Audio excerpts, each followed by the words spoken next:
And so simply as I take in a breath, I come into this moment, into the inside, into that vast, spaceless, timeless place. And I acknowledge this life.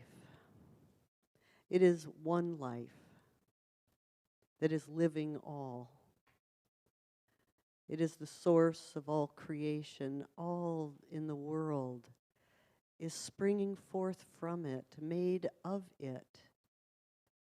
All that I see and all that I experience is God's stuff, coming from that one divine mind. And so as it is holding the idea of me, creating me, I'm experiencing that love, that support, all that it is, living through me, giving to me all that I need. And as I take that in, I acknowledge that it is happening everywhere, in all forms of life, in all people. For wherever I am, all of God is there. All of the power, all of the love, all of the potential and possibilities, all of the good that would support me is present where I am, and I know that that is the truth for all. For there is no separation. It is one mind and one body living and having this life. And so as I recognize this and simply let go of the busyness of my life, let go of the doing, let go of having to push through anything. For I see that there is a wide open life. There is space. And there's a timelessness in that, the eternity of every moment that Spirit is supporting and creating. As I am blessed with this season, watching the blossoms and the cherry trees awaken, I know that that life is there. That life and potential is pushing into life, opening. And so as I let go and I surrender to this stillness, this gentleness of Spirit that is doing the work as I live, as I am given life. And so as each day and each moment is filled with Spirit, I allow that love to permeate. I allow all the goodness to blossom. And I simply open and say yes. And so as I move through this day and know that every path is strewn with blossoms, for Spirit is beckoning for me to walk this path, for all to take the invitation into love and life. And so I'm so grateful for this truth, so grateful for this presence and this life, unending. And I release it into that aspect of the divine that brings it into being right here, right now. And in releasing that, I say, and so it is.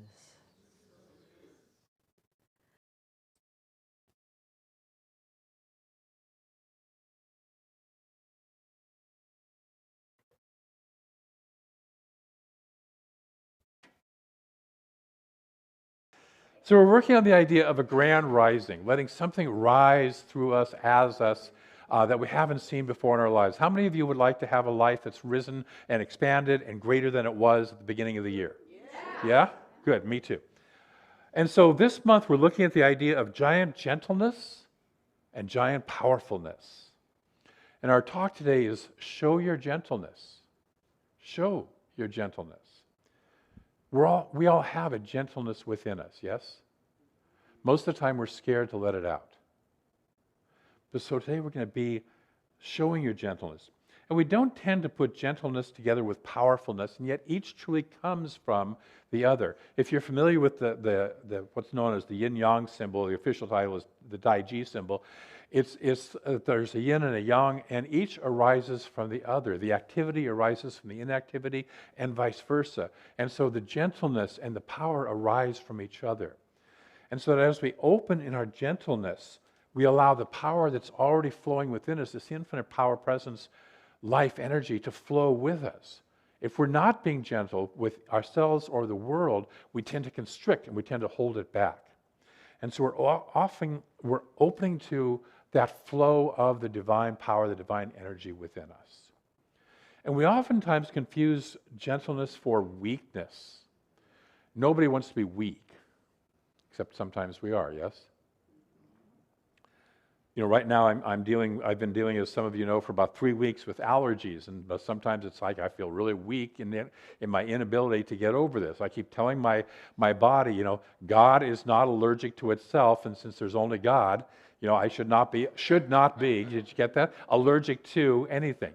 And my body says, yeah, we're going to think about that later on down the road. And we're told that we don't want to be meek, thinking that we must be assertive, must stand up for ourselves. Yet the Bible describes Moses as the meekest of men. And this is the guy who stood up to the Pharaoh and said, you know, let my people go. This is the guy who led his whining, complaining all the way, kvetching all the way people through the desert for 40 years, right? You know, and you know, they were in rebellion against him, is leading them to freedom and their new land, which is not a pushover kind of guy. This is not the kind of guy who is a doormat.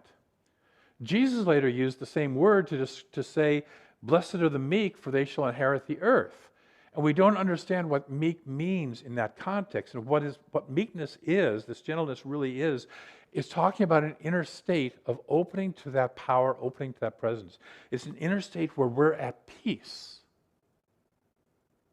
Where we're at peace with ourselves and with the world, where there's a deeper trust of that infinite presence and power being in operation. So perhaps this meekness, this gentleness means, as Emerson said, getting our bloated nothingness out of the way of the flow of the divine circuits. And our bloated nothingness is all the things that we have accumulated along the way that keep us separate from the experience of love, of joy, of beauty, of that depth of who we truly are. Anybody besides me have some bloated nothingness in the okay, yeah.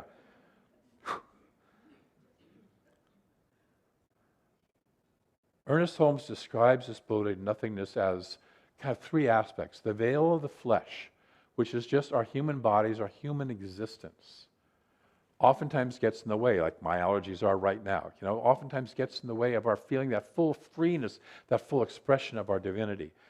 It's the confusion of the mind. All the voices that chat within our heads, all the old belief systems we picked up along the way. And then it's the psychic turmoil that is the inheritance of the ages, which is all this chatter going around in the world around us. Have you noticed there's chatter going on in the world around you? And then there's chatter going on in my own head, yes? Well, you can't see my head, but you know yours, right? And none of this, by the way, is truly ours. This is not my issue. This is not my stuff. We don't own it. It owns us. Until we begin to choose awakening, until we begin to realize that we are greater. There's a light that we can break through towards, a light and a warmth that we can lift up towards like seeds in the ground, moving towards something unseen, moving towards something yet unknown. Mark Nepo, in his book, The Book of Awakening, says all the buried seeds crack open in the dark the instant they surrender to a process they can't see.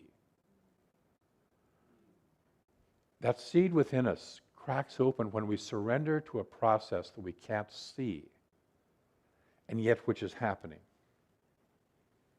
Like a seed doesn't consciously know itself as a tulip or as an oak tree, and yet that nature is already within it, awaiting its cracking and release so the true nature of what it is can reveal itself. We are the same way. We have within us our true magnificence that we can't often see, that we don't often know what it is. And it's awaiting our cracking open, our surrender, our gentleness, which takes letting go of our hard outer shell of certainty, of self-righteousness, of hurt and fear, and then the compensating behaviors of control and protection that we develop, thinking that this is power, when in truth it is the opposite of power. It's control. It's based in fear. And most of us are taught to associate the word power with power over, but that's really control. It's not true power. True power is the power to create, to let flow, to open and allow ourselves to be and to express that which is truly within us. So as we practice greater gentleness with ourselves and each other, we open, we allow, we free up this infinite power within to flow in and through our lives like a river, and as we trust this power and experience letting or allowing it to happen, letting or allowing things to happen rather than trying to make it happen, force it to happen, we experience flowing with life out of a sense of peace and trust rather than trying to control life out of fear, hurt, and anger. A little hint, trying to control life out of fear, hurt, and anger does not work in the long run. I can vouch for that. I've tried for a long time. We can let go of the feelings of desperation, of overwhelm, and panic. Mark Nepo also says in nature, we are quietly given countless models of how to give ourselves over to what appears to be dark and hopeless, but which ultimately is an awakening that is beyond all imagining. This moving through darkness into blossom is the threshold to God. This moving through darkness, this moving through our stuff, our gunk, is the threshold, is the passageway, is the portal into something greater. And I don't know about you, but I think we're presented with many opportunities to choose and practice gentleness and meekness, to let go into something greater than we are in the face of seemingly overwhelming circumstances. Have you noticed lately we got a lot of opportunities to practice this? Breathe. And we experience that in our past conditioning screams at us, fight, or flee, or panic, or control. Or it screams, tell everybody how miserable and terrible my life is. Whine and moan and complain and let everybody know, get on my social media pages and, oh, my life is so terrible. How pathetically terrible it is. Can we instead take a breath, center ourselves, remember that there is something more, something greater that may be seeking to lead us into our full blossoming. There may be darkness and dirt. There may be worms and compost. Compost is manure. There may be roots and rocks, and yet they are all contributing to our individual and collective blooming. Our individual and collective being more than what we are, even though we can't yet see it. One of my favorite poems comes from a Zen poet named Ikkyu, I-K-K-Y-U, who in the dead of winter wrote about cherry blossoms, and he said, I can't smell their fragrance, can't see their pink, yet I know come spring they will be on the branches. This nature of ours, this life of ours, this light of ours, Sometimes we can't see it, yes? And yet there's something within us that keeps on moving it forward to where at the perfect time, in the perfect condition, it will be there. The practice of gentleness begins with ourselves. Yes? Everything begins with ourselves. We all know our own darkness. We all know our own dirt. We all know our own compost. We like to cling to it like a treasure chest to remind us that we're only human and therefore we're imperfect, which is a sense of false humility. But this treasure chest is a lie. It's not the truth of who you are. We're here to awaken to our already existing spiritual magnificence. You and I are magnificent beings, spiritual beings in human form. Nudge your neighbor and say, you are a magnificent spiritual being right now.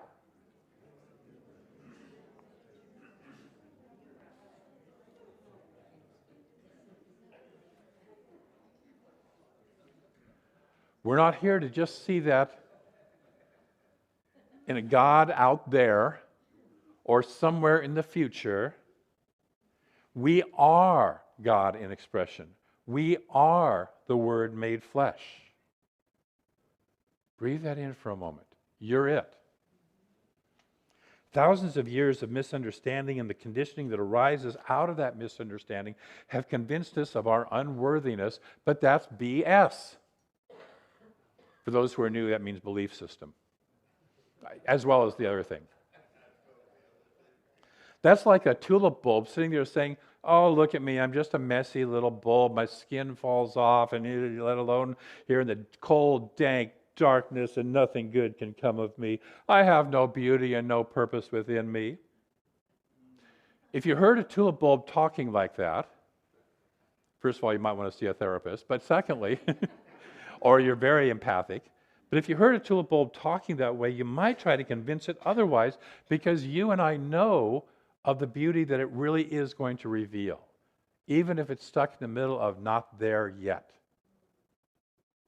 You and I are in the process of revealing our beauty, even if our skin is falling off, even if we're down in the dirt and the muck, and we're not there yet. Is that okay? Yes. Is the tulip bulb perfect as it is right in the moment, at anywhere in its journey? So are you.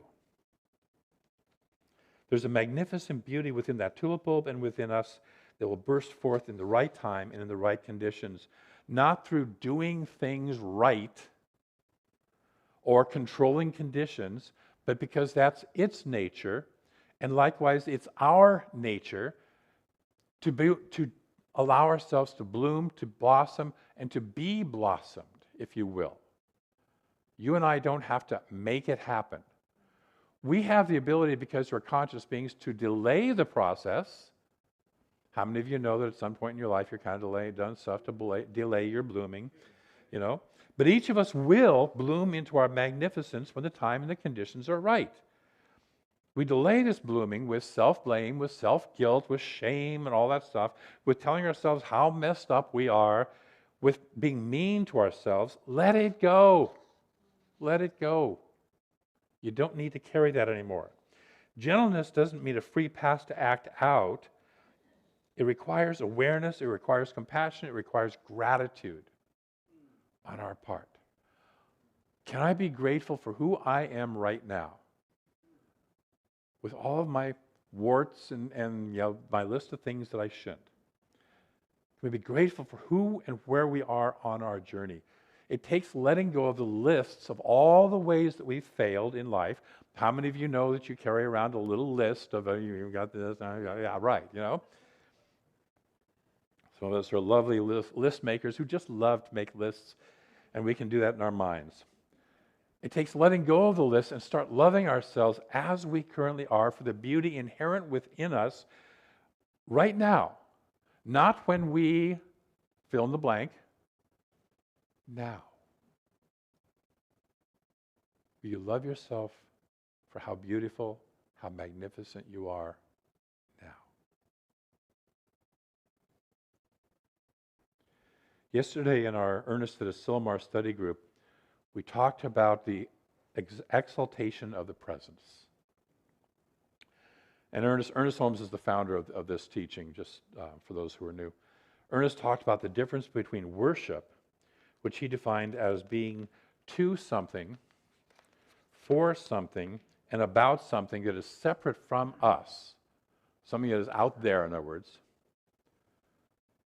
and adoration, which he defined as the exaltation of the Spirit within us.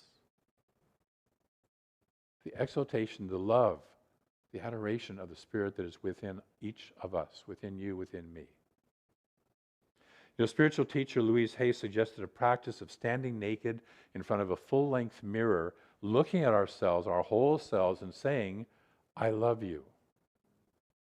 And I've invited people to do that practice, and I always find there are certain people that get a deer in the headlights look when I invite that practice, because the list is so big and so in front of us that we don't want to really look at that. We have our list of so-called imperfections. We'll only love ourselves when we're perfect, when we get there. But we talk about unconditional love. And we say we want to be unconditionally loving to other people. How can we do that if we can't be first unconditionally loving with ourselves?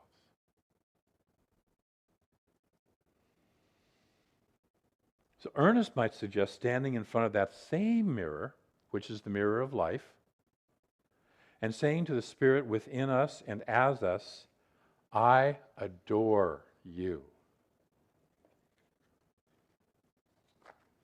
Imagine yourself standing in front of a mirror, looking at yourself and saying, I adore you. Now, many of us find that difficult, both because we have our lists, yes, okay, all our imperfections, all our places where we've condemned ourselves for the things we've done or the things we haven't done or all that stuff, and also because many of us were taught that we're only supposed to adore God, that Superman up in the sky, that Santa Claus up in the sky, yes? Some of us got conditioned with that early on. But God is not that. God is the infinite presence, which is, because it's infinite, fully present right here, right now, as each of us. Susan said that in her opening prayer. All of God is present in, through, and as each of us right here, right now. All of the love, all of the wholeness, all of the joy, all of the beauty is present in, through, and as each of us right now, if we would see it, if we would feel it, if we would let ourselves get rid of the list, get rid of our bloated nothingness, and see ourselves for the magnificent, shining creatures and beings that we truly are.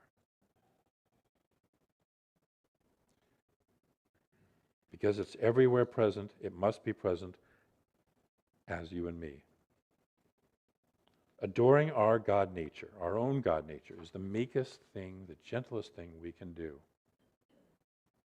And it allows us to inherit the earth, the full love, the full beauty, the full joy of the earth, of this human experience, this human existence.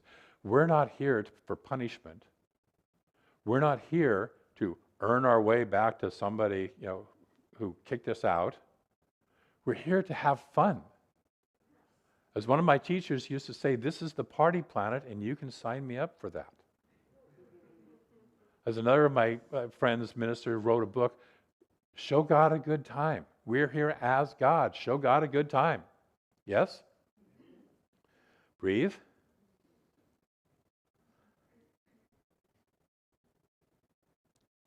Being gentle allows us to inherit the fullness of this. This life, which is God's life, here and now, and allows us to bloom into our unique beauty as the sacred seeds that you and I are. So this week, I'm going to invite you to do one spiritual practice. Guess what it is?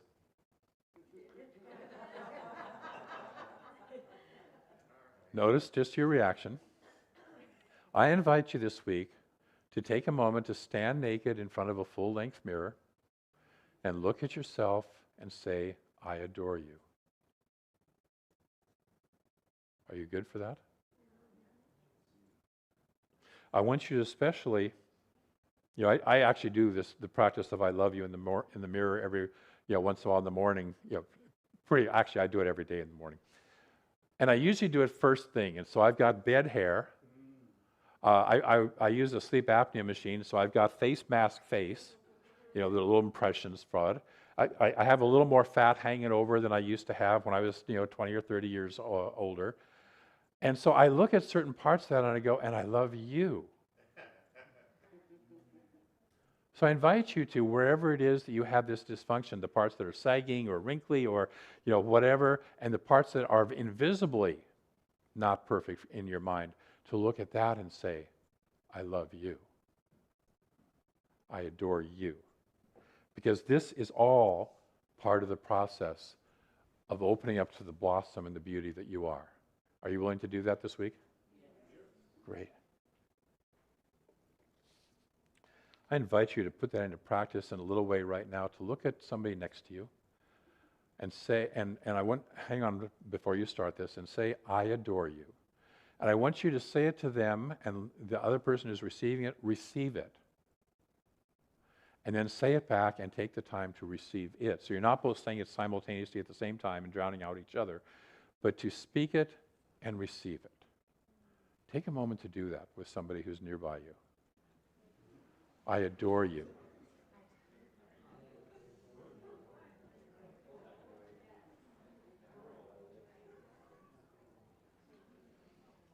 I adore you.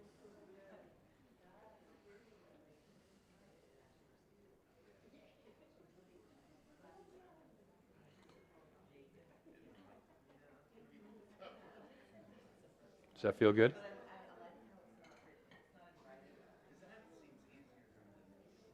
I want to close with a quote. We're going to get into a whole love fest, an adoration fest here, which is, by the way, not a bad thing.